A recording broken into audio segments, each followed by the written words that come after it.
Oula.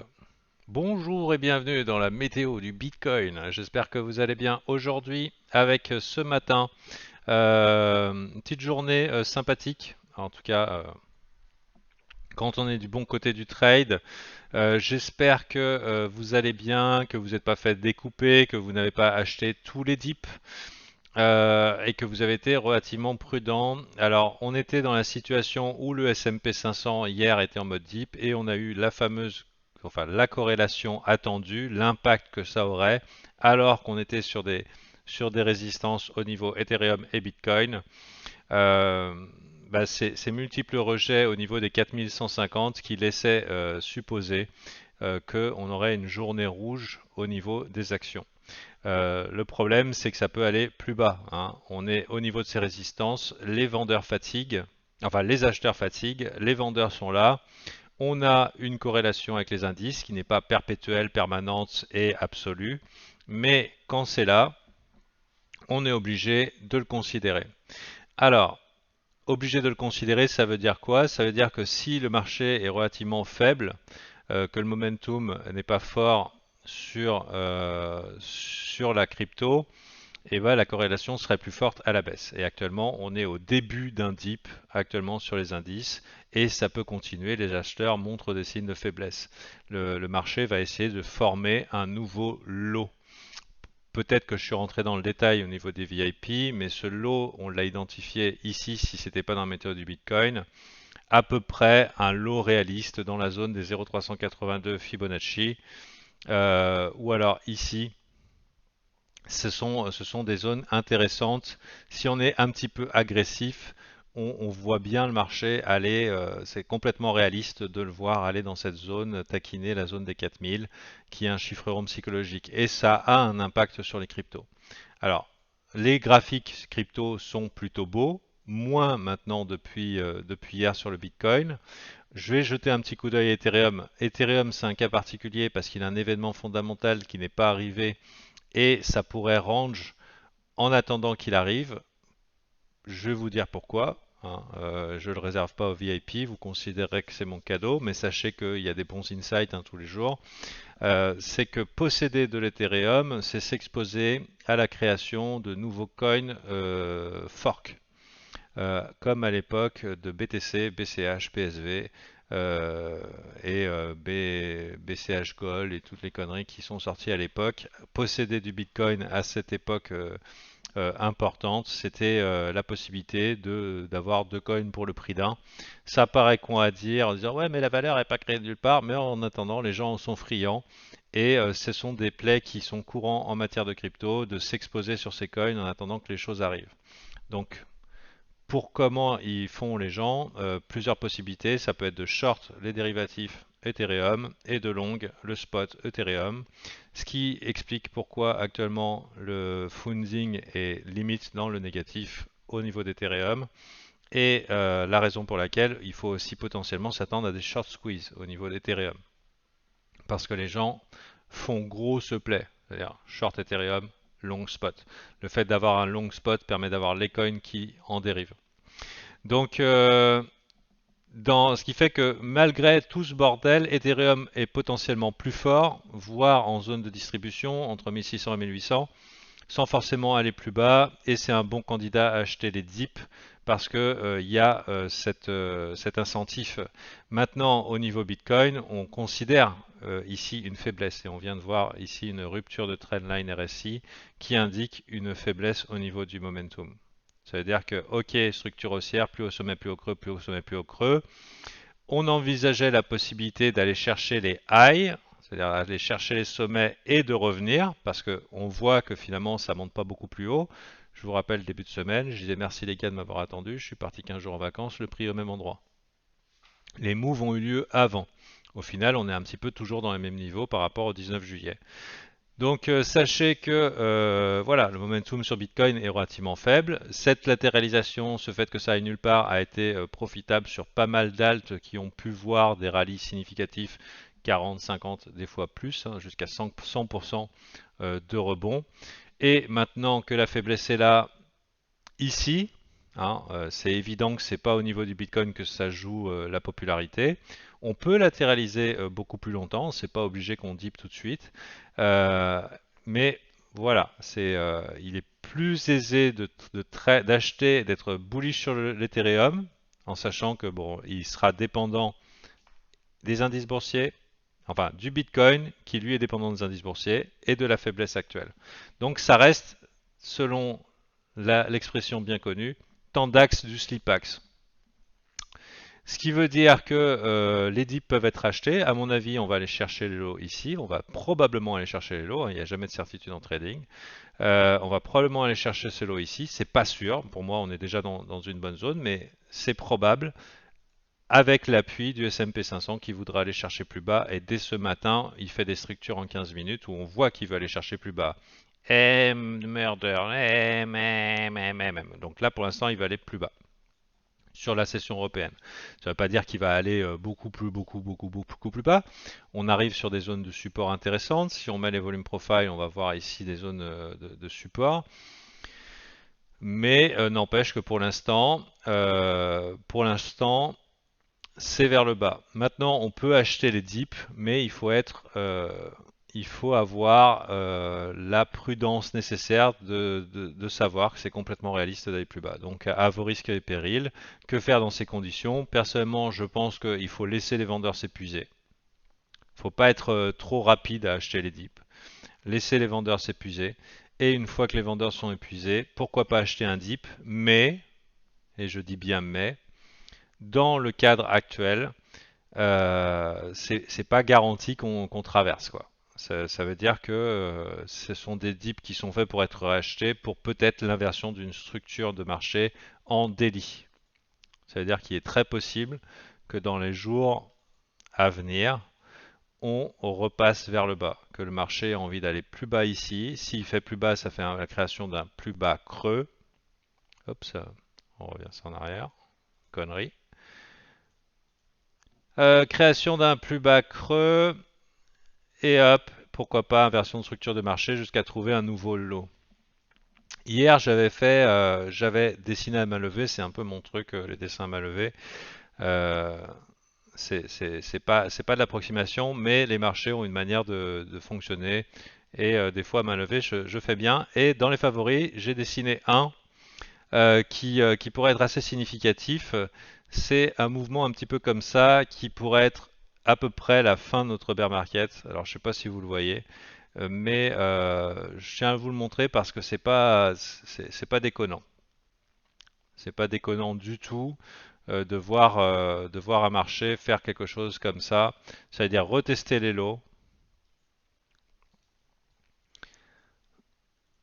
Après, c'est pas une science exacte, hein, c'est comme Elliott Wave, hein, on sort tout ça de notre cul. Euh, les mecs, ah putain, il a dit du mal Elliott Wave. Ok, on sort tout ça de notre cul, hein, pas mieux. Et puis quelque chose, pourquoi pas quelque chose comme ça pour terminer en fin d'année le processus final. Ça, c'est un cas bearish évidemment, hein, vous l'aurez compris, hein. C'est pas le cas où on va retester avec conviction les 29 000, les 34 000. Donc, comment on sait si tout ça va se passer? Maintenant, je dirais que ce scénario affreux sera invalidé à partir du moment où le Bitcoin accepte ici et fait quelque chose comme ça. Donc ça, c'est le cas bullish. C'est V-bottom de sa mère et excite les mauvaises pensées. Ce qui est tout à fait possible, hein. C'est la conquête du niveau qui va nous le dire. De la même manière que perdre les lots ici indique un changement de structure de marché qui indique que les bears reprennent le contrôle, et ben si les niveaux ici sont conquis, et ben ça veut dire que les boules ont le contrôle, que tous ceux qu'on cherche dans cette zone se sont fait niquer, et puis c'est parti mon kiki, direction les 28 000, et on verra la prochaine résistance. Donc niveau par niveau. Pour Ethereum, il y a un incentif à plus haut, mais je dirais que ça y est, c'est officiel. Hier, je montrais le Rising Wedge ici euh, à mon groupe, enfin voilà, approximativement un Rising Wedge, qui est une figure baissière. Donc je la montrais hier matin en disant c'est une figure le plus souvent baissière à condition de casser. Et il se trouve que bah, la bougie d'hier nous indique que c'est plutôt susceptible d'aller vers le bas. Les targets potentiels pour cette chute, en général, c'est le bas du Rising Wedge. Et considérant la mèche, je dirais qu'il est réaliste de voir un Ethereum, malgré les conditions actuelles, aller dans les 1400. Voilà. Donc c'est par rapport au pattern. Cependant, moi, en tant que day trader, où j'ai le droit de changer de biais plusieurs fois par jour, hein, parce que là, je vous donne plusieurs insights, ici aussi, hein, on commence à avoir vraiment une grosse divergence dans le momentum. Vous voyez ici, plus haut sommet, 3 plus hauts sommets, et ici, pas de plus haut sommet du tout, donc double divergence, voire triple divergence au niveau du RSI, ce qui indique la perte de jus potentielle. Ce qui ne veut pas dire que c'est fini, hein. On peut avoir 1 ou 2 mois où il se passe quelque chose comme ça au niveau d'Ethereum, le temps que la distribution se fasse en attendant le merge. Donc voilà, ce qui m'invite à dire que c'est le moment de calmer ses ardeurs. C'est ok d'être bullish parce que ça fait plus d'1 mois qu'on est bullish et donc si vous avez des setups, c'est-à-dire des idées de trade avec des cibles réalistes, eh ben c'est ok de se positionner long. De mon point de vue de day trader, c'est que je vais attendre dans la journée dans des petites unités de temps. Pourquoi pas une chasse des lows ici, en sachant que sur Ether, c'est pour moi déjà intéressant d'envisager un petit long court terme. Quand je dis court terme, ça veut dire avec sans ambition de nouveaux sommets, hein. C'est-à-dire je prends mon stop là, je prends mon trade là, mon risque est défini, je mets mes sous-sous dans ma poche, merci, au revoir.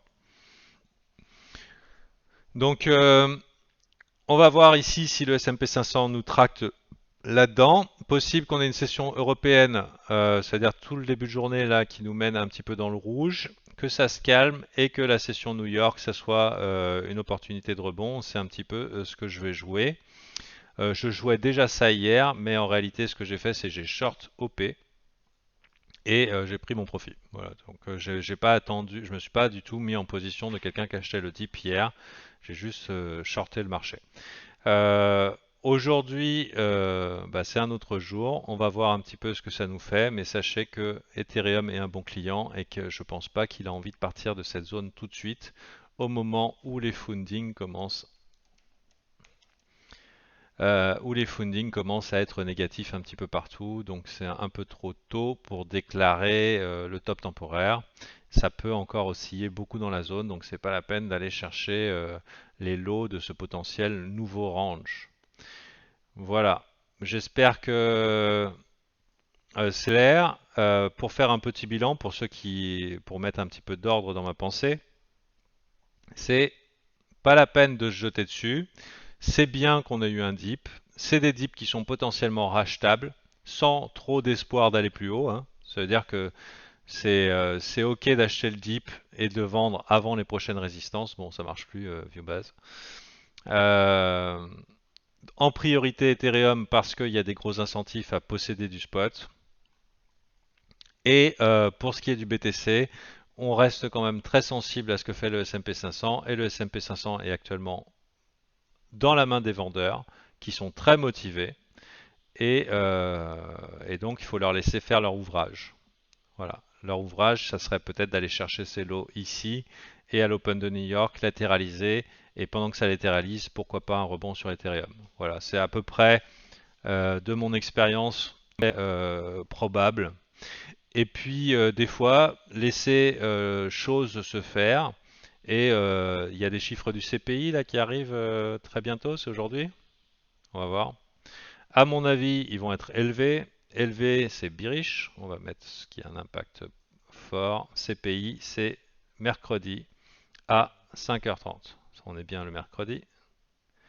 10 août à 5h30. Donc vous, c'est UTC plus 2, c'est-à-dire à 3h30 aujourd'hui. Voilà. Si vous avez des positions en x50 et en x100, je vous invite avant 2h30 d'avoir tout clôturé, hein. Sauf si vous aimez jouer avec le feu. Il faut s'attendre à des grosses bougies, hein, que ce soit sur le S&P 500 ou sur le Bitcoin. Une fois que ça c'est arrivé, on peut voir dans l'heure qui suit la direction. Voilà. Si vous ne le savez pas, je coach des gens à se démerder en trading, à créer leur propre trading plan et à devenir autonome. Je considère avoir le meilleur service pour permettre aux gens de passer du mode je me fais balloter par les marchés au rentable long terme et en respectant le fait que chacun a son style, chacun ses stratégies et vous pouvez voir dans les reviews tout ce que j'ai fait pour les gens et vous verrez qu'il y a des gens qui sont là depuis des années et donc je remercie de leur témoignage. Voilà, mon laïus est le suivant, c'est de faire en sorte que les gens soient satisfaits. Voilà. Il y en a pour leur sous-sous. Merci, qui juge pas. Un petit peu quand même. Ah, moi je juge beaucoup, mais c'est du jugeage de sniper, c'est du redressage, tu vois. Voilà, mais sinon c'est vrai, on est tous. L'avantage aussi, être trader ou faire du trading, c'est être souvent solitaire. Le problème, si c'est être solitaire, c'est que ça se transforme rapidement en gambling. Ça veut dire on ne parle à sa famille que des jours où on a gagné, alors que la réalité du trading, c'est aussi les mauvais jours, les séries de perdants, les événements traumatisants. Ici, il n'y a pas de faux semblants. Il y a des jours rouges, il y a des jours verts, il y en a qui souffrent, il y en a qui sont successful et on est ensemble. Et derrière, la même motivation, le même focus de devenir le meilleur trader possible, le meilleur investisseur possible. Donc quand je dis trader, pour moi, c'est un investisseur, c'est un trader qui se berce d'illusions ou pas. C'est pas parce que le temps qui se passe entre acheter et vendre, ça prend 6 mois, qu'on n'est pas là pour la même chose. On est là pour gagner des sous, c'est pour le profit. Les gars, ils sont pas là pour la technologie, ils sont pas là pour faire plaisir comment ça s'appelle aux devs, etc. C'est parce que ils ont l'intention à un moment de vendre plus haut qu'ils ont acheté et ça demande la même exigence, voire supérieure. Donc ne vous réfugiez pas derrière le côté ouais je suis un investisseur en disant que sur le fait que ça vous déresponsabilise de vous informer, d'être responsable de votre plan, etc. Tant que j'y suis, sachez qu'on a un espace investisseur que j'ai créé il y a 2 mois qui permet pour 15 dollars par mois d'accéder à plusieurs lives et avoir de la guidance pour créer un trading plan d'investisseur long terme. Donc sachez que les gars ont été informés quand c'était pas le bottom à la création en disant attention, attention, la tendance n'est pas inversée et que les gars pile poil ont eu le attention, ça va rebondir. Ça veut dire que pour 15 balles, ils ont quand même eu le flair du Fanta, quoi. Plus des connaissances. Donc voilà, c'est bon, je me suis bien auto-sucé la bite, mais il n'y a pas moi qui le dis. Hein. C'est aussi ici, sachez que ça peut être le bon endroit, l'endroit qui change tout pour vous. Et je vous dis à bientôt, c'était Fanta. En attendant, rendez-vous demain pour la météo du Bitcoin.